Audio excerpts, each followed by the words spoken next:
अध्ययन सत्र अध्याय 1 स्टार्ट हो रहा है इसका, ठीक है। रिच डैड पुअर डैड का आपको 9 तक हो गया है, 9 पार्ट तक हो गया है, आपका 10 पार्ट स्टार्ट हो रहा है यहाँ से।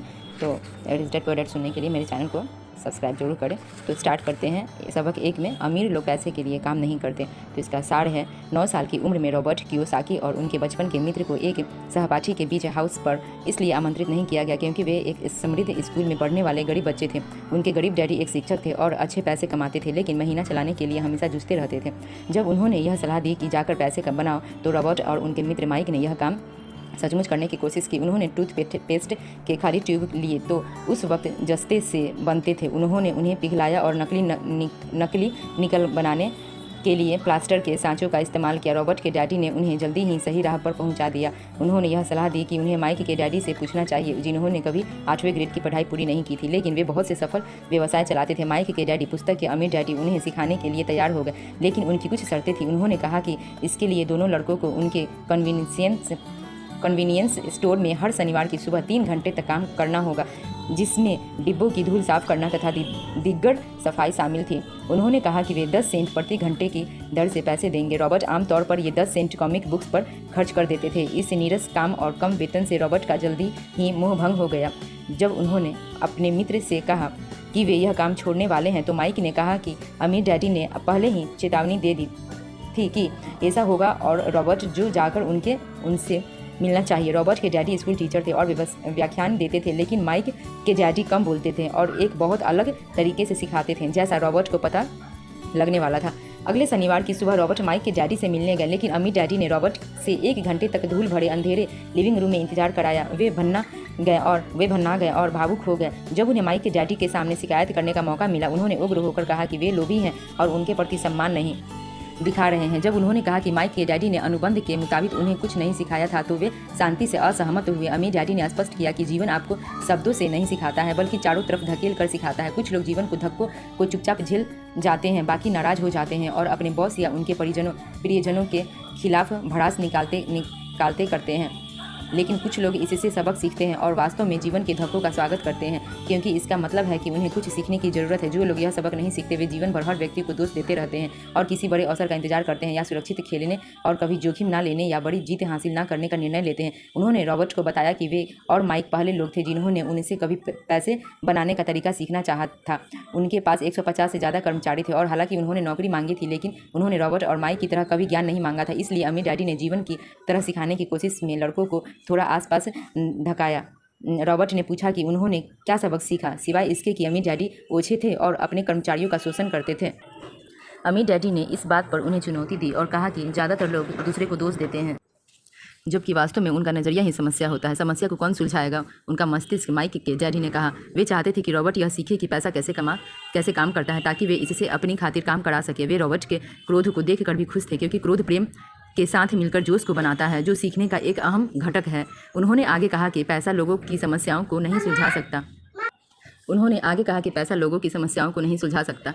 कई लोगों के पास भारी तनख्वाह वाली नौकरी तो होती है, लेकिन इसके बावजूद वे पैसे की समस्याएं से धीरे धीरे घिरे रहते हैं, जैसे रॉबर्ट के गरीब डैडी, क्योंकि वे यह जानते ही नहीं हैं कि पैसे से अपनी खातिर कैसे काम कराएं। उन्होंने कहा कि अगर रॉबर्ट ने यह सबक अभी नहीं सीखा, तो उन्होंने 10 सेंट प्रति घंटे की नौकरी में जो महसूस किया था, यानी निराशा और यह महसूस करना जैसे यह वेतन काफ़ी नहीं था, वैसा ही वे जीवन भर महसूस करते रहेंगे। उन्होंने रॉबर्ट को टैक्स की अवधारणा बताई और यह स्पष्ट किया कि गरीब और मध्यवर्गीय लोग सरकार को उन पर टैक्स लगाने की अनुमति देते हैं, लेकिन अमीर नहीं देते। उन्होंने पूछा कि क्या रॉबर्ट में अब भी सीखने के प्रति जोश था। जब उन्होंने कहा तो अमीर डैडी ने उनसे कहा कि अब वे स्टोर में काम करने के लिए उन्हें पैसे नहीं देंगे। उन्होंने रॉबर्ट से कहा कि वे इसके पीछे का अर्थ निकालने के लिए अपने दिमाग का इस्तेमाल करेंगे। रॉबर्ट और माइक ने 3 सप्ताह तक मुफ्त में काम किया। माइक के डैडी आए और उन्हें बातचीत के लिए बाहर ले गए। उन्होंने पूछा कि क्या उन्होंने अब तक कोई चीज़ सीखी। वे कुछ नहीं सीख पाए थे। अमीर डैडी ने उन्हें बताया कि अगर वे इस सबक को नहीं सीखते हैं, तो वे ज़्यादातर लोगों जैसे होंगे जो जीवन भर कम पैसे के लिए कड़ी मेहनत करते रहते हैं। उन्होंने प्रति घंटे 25 सेंट वेतन का प्रस्ताव रखा, जिसका बच्चों ने प्रतिरोध किया। उन्होंने इसे बढ़ाकर $1 प्रति घंटे कर दिया, फिर $2, लेकिन रॉबर्ट खामोश बने रहे। 1 घंटे के $5 के अंतिम प्रस्ताव, जो उस वक्त एक भारी रकम थी, के बाद रॉबर्ट जान गए कि वे नहीं बिकेंगे। अमीर डैडी ने कहा कि यह अच्छी बात थी कि उनकी कोई कीमत नहीं थी। ज़्यादातर लोगों की होती है, क्योंकि डर और लोभ उनके जीवन को नियंत्रित करता है। गरीबी का डर उनसे कड़ी मेहनत कराता है और वेतन कमवाता है। लेकिन एक बार जब उसके पास वेतन आ जाता है तो लोभवश वे उन तमाम चीज़ों के बारे में सोचने लगते हैं जिन्हें वे खरीद सकते हैं। इससे उन्हें ज़्यादा पैसे की जरूरत महसूस होती है ताकि वे ज़्यादा खर्च कर सके। इसी को अमीर डैडी चूहा दौड़ कहते थे। उन्होंने लड़कों को बताया कि पहला कदम खुद के सामने यह स्वीकार करना है कि वे क्या महसूस कर रहे हैं। अक्सर लोग तार्किक दृष्टि से सोचने के बजाय अपनी भावनाओं के तहत प्रतिक्रिया करते हैं। वे यह स्वीकार करने से डरते हैं कि पैसा ही उनके जीवन को चला रहा है, इसलिए पैसा उन्हें नियंत्रित करता है। ऐसी बात नहीं है कि इस डर का सामना सिर्फ गरीब ही जो करते हैं। अमीर लोगों को भी अक्सर यह डर लगा रहता है। अमीर डैडी लड़कों को सिर्फ अमीर बनना ही नहीं सिखाना चाहते थे, क्योंकि पैसे से समस्या नहीं सुलझती है। अमीर डैडी ने उन्हें बताया कि स्कूल महत्वपूर्ण है, लेकिन ज़्यादातर लोगों के लिए यह शुरुआत नहीं बल्कि अंत है। और कुंजी यह है कि लड़के सोचने के लिए अपनी भावनाओं का इस्तेमाल करना सीखें, अपनी भावनाओं से सोचना ना सीखें। उन्हें अपने विचारों का चयन करना सीखना चाहिए। अमीर डैडी ने उन्हें बताया कि वे पैसा कमाने के तरीकों पर निगाह रखें। जिस पल आप किसी अवसर को देख लेते हैं, आप जीवन भर अवसरों को देखने लगेंगे। लड़कों ने ऐसा ही किया और जल्दी ही उन्हें एक लाइब्रेरी बनाने का अवसर दिया, जहां बच्चे प्रवेश शुल्क देकर 2 घंटे में मनचाही कॉमिक पुस्तकें पढ़ सकते थे, बिना बिकी कॉमिक बुक्स जो कन्वीनियंस स्टोर में फेंक दिए जाते थे। उन्होंने भारी मुनाफा कमाया और लाइब्रेरी का यह व्यवसाय 3 महीने तक अच्छी तरह चला, लेकिन फिर लाइब्रेरी में फ़ायदा होने के बजाय से इसे बंद करना पड़ा। लेकिन उन्होंने अपनी अनुपस्थिति में पैसे से अपनी खातिर काम कराने का पहला सबक सीख लिया था। वे ज़्यादा सीखने के लिए तैयार थे और माइक के डैडी उन्हें सिखाने के लिए तैयार थे। बाएं गोलार्ध का पल। ऊंचे वेतन वाली नौकरी के बावजूद रॉबर्ट के गरीब डैडी जैसे लोग खर्चा चलाने के लिए हमेशा संघर्ष करते रहते हैं। दाएं गोलार्ध का पल। हटाई जाने वाली कॉमिक बुक्स को एक नए सृजनात्मक तरीके से देखने की बदौलत उन्हें व्यवसाय का एक अवसर बना दिया। अवचेतन पल। लोग डर और लोभ की भावनाओं को अपना जीवन चलाने देते हैं। तो इसके आगे देखते हैं कि रॉबर्ट क्या कह रहे थे। आप सोच विचार करने का समय है। अब सोच विचार करने का समय है। खुद से पूछे रॉबर्ट इस उदाहरण में क्या कह रहे हैं और वे ऐसा क्यों कहते हैं। इस खंड में आपको रॉबर्ट के साथ सहमत या असहमत होने की जरूरत नहीं है। लक्ष्य तो यह समझना है कि रॉबर्ट क्या कह रहे हैं। याद रखें, यह पाठ्यक्रम सहयोगी और समर्थक बनने के लिए तैयार किया गया है। दो दिमाग एक से बेहतर होते हैं। अगर आप रॉबर्ट की कही बात को नहीं समझ पाते हैं तो संकोच ना करें, समझने में मदद मांगे। हर उदाहरण पर बातचीत करने का समय निकालें जब तक कि आप इसे समझ ना लें। गरीब और मध्यवर्गीय लोग पैसे के लिए काम करते हैं, अमीर लोग पैसे के लिए काम कराते हैं। जीवन हम सभी को चारों ओर धकाता है। कुछ लोग हार मान लेते हैं और बाकी लड़ते हैं। कुछ सबक सीखकर आगे बढ़ जाते हैं। वे इस बात का स्वागत करते हैं कि जीवन उन्हें चारों ओर धक्का रहा है। मुझे दोष देना और यह सोचना छोड़ दें कि मैं समस्या हूँ। अगर आप सोचते हैं कि मैं समस्या हूँ तो आपको मुझे बदलना होगा। अगर आपको यह एहसास होता है कि आप ही समस्या हैं तो आप खुद को बदल सकते हैं, कुछ सीख सकते हैं और ज़्यादा बुद्धिमान बन सकते हैं। जब पैसे की बात आती है तो ज़्यादातर लोग खेल को सुरक्षित खेलना और सुरक्षित महसूस करना चाहते हैं, इसलिए जोश उन्हें दिशा नहीं दिखाता है, डर दिखाता है। ज़्यादातर लोगों को अगर ज़्यादा पैसा दिया जाए तो केवल ज़्यादा कर्ज में ही डूबेंगे। डर की वजह से ही ज़्यादातर लोग नौकरी करते रहते हैं, जैसे बिल न चुका पाने का डर, नौकरी छूटने का डर, पर्याप्त पैसे न होने का डर और दोबारा नए सिरे से शुरुआत करने का डर। यह किसी पेशे या व्यवसाय को सीखने और फिर पैसे की खातिर काम करने की कीमत है। ज़्यादातर लोग पैसे के गुलाम बन जाते हैं और फिर वे अपने बॉस पर नाराज़ होते हैं। ज़्यादातर लोग यह नहीं जानते हैं कि यह उनकी भावनाएं हैं जो उनकी तरफ से सोच रही है। नौकरी दरअसल एक दीर्घकालीन समस्या का अल्पकालीन समाधान है। यह तो वैसा ही है जैसे गाड़ी खींचने वाले किसी गधे का मालिक उसकी नाक के सामने एक गाजर लटका देता है। गधे का मालिक तो अपनी मनचाही जगह पर पहुंच जाता है, लेकिन गधा एक भ्रम का पीछा कर रहा है। कल गधे के सामने दूसरी गाजर आ जाएगी और वह उसका पीछा करने लगेगा। अतिरिक्त प्रश्न है, इसके आगे देखते हैं। अब इस अध्याय में रॉबर्ट की कई बातों की समझ के साथ इसमें बताई कहानियों को खुद पर और अपने जीवन पर लागू करने का समय है। खुद से नीचे दिए प्रश्न पूछें और अपने अध्ययन साझेदार के साथ उन पर विचार विमर्श करें। खुद के साथ और अपने साझेदार के साथ समझदार बने, ईमानदार बने। आप जो जवाब दे रहे हैं, अगर उनमें से कुछ आपको पसंद नहीं आते तो खुद से पूछिए कि क्या आप बदलने के लिए तैयार हैं। अपने विचारों तथा मानसिकता को बदलने की चुनौती को स्वीकार करें। तो देखते हैं। एक में है रॉबर्ट के गरीब डैडी की पैसे संबंधी नीति कितनी आम है।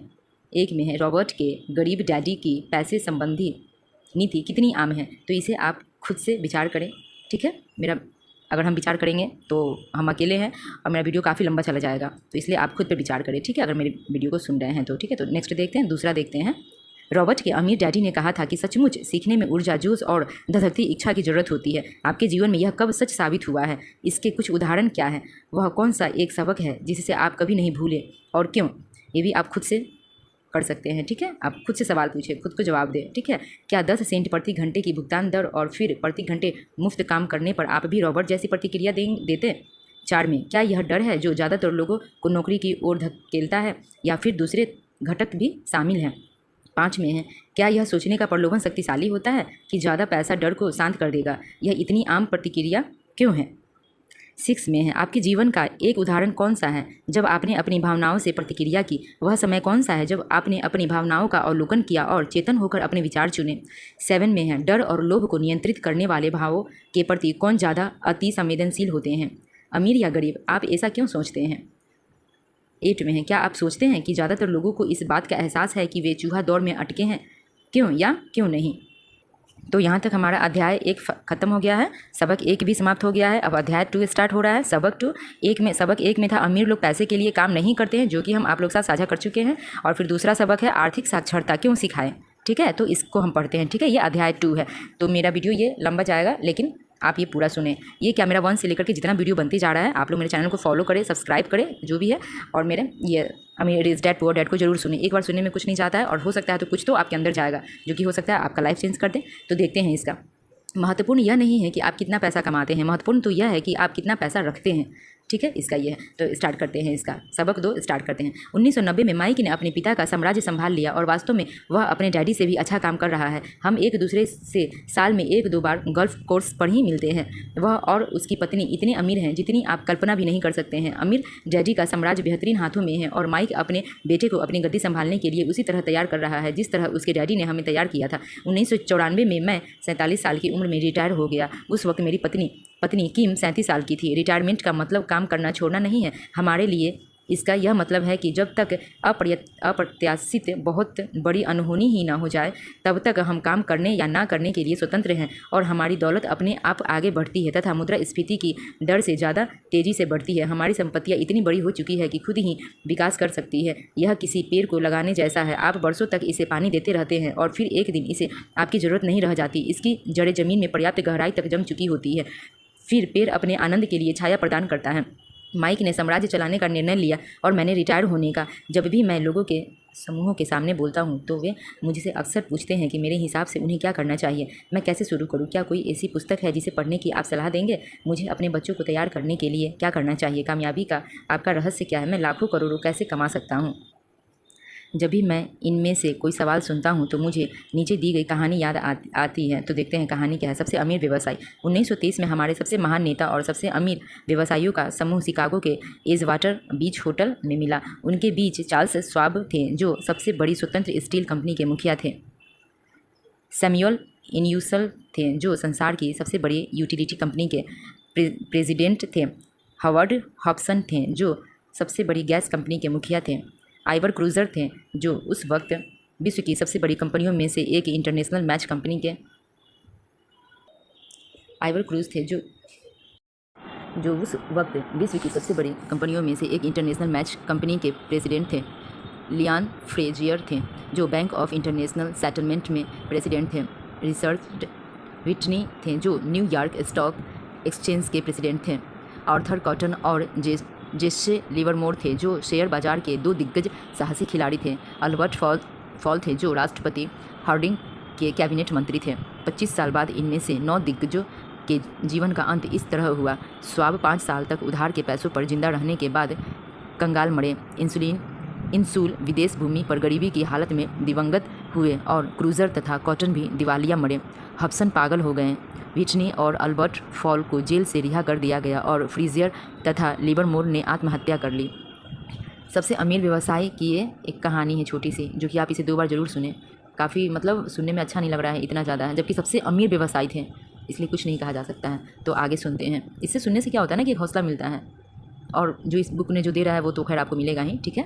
तो आगे सुनते हैं। मुझे नहीं लगता है कि कोई भी ठीक बता सकता है कि इन लोगों के साथ दरअसल क्या हुआ, लेकिन हम अनुमान लगा सकते हैं।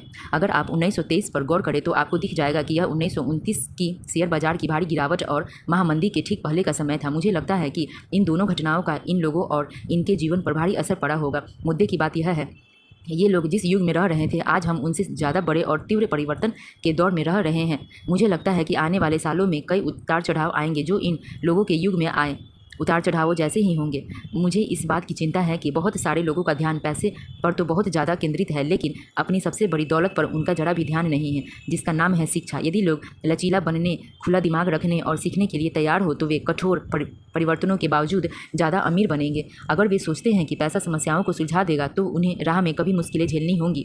बुद्धिमत्ता समस्याओं को सुलझाती है और पैसे बनाती है। वित्तीय बुद्धि के बिना पैसा जल्दी ही चला जाता है। तो यहीं तक हम समाप्त करते हैं। इसके बाद हमारा वीडियो नेक्स्ट आएगा, जो कि उसे भी सुने और इसे भी सुने, और इसे शेयर जरूर करें ताकि जिन्हें भी रिच डैड पुअर डैड को सुनना चाहते हो, पढ़ना चाहते हो, मेरे चैनल से जुड़ सके। ठीक है, तो यहाँ तक सुनने के लिए थैंक यू।